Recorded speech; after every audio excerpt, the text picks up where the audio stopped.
Hi friend, তোমরা সবাই কেমন আছো? আমরাও খুব ভালো আছি।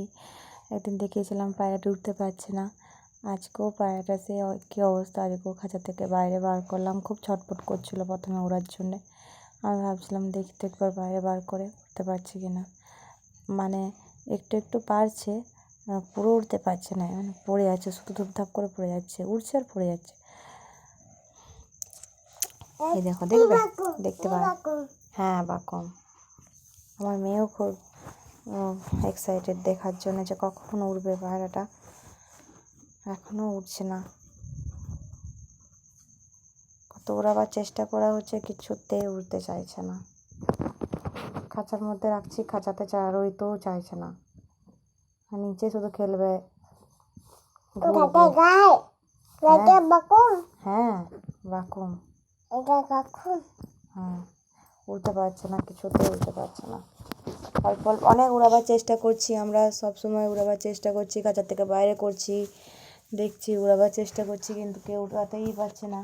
আমি তারা ধরতে চাইছি, ধরা দিচ্ছি না। এই দেখো, মা ধরেছে, দেখবে উড়াবে, দেখবে উড়তে পারবে না, পড়ে যাবে। এই দেখো, আমার মা ধরেছে, এই দেখো, ওই পড়ে যাচ্ছে, ওই পড়ে যাচ্ছে। এই দেখো, উঠতে পারছে না, পড়ে যাচ্ছে। দেখবে আবার উঠতে চাইছে, পড়ে, এই দেখো পড়ে যাচ্ছে। এমনভাবে পড়ে যাচ্ছে, মনে হচ্ছে উড়ে যেন লেগে যাবে। মানে তা একটু উড়ছে, আগের তুলনায় একটু হলেও উড়ছে, মনে হয় যে এবার ঠিক হয়ে যাবে।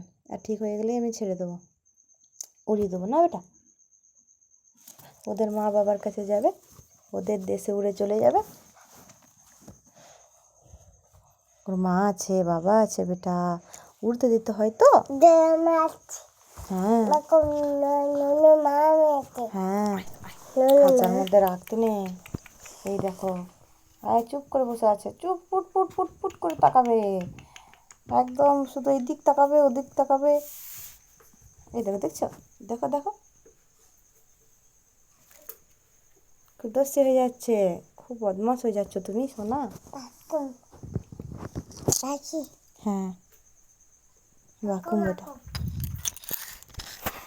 বলো তুমি উড়তে শিখো তাড়াতাড়ি, বলো বাকুম উড়তে শিখো।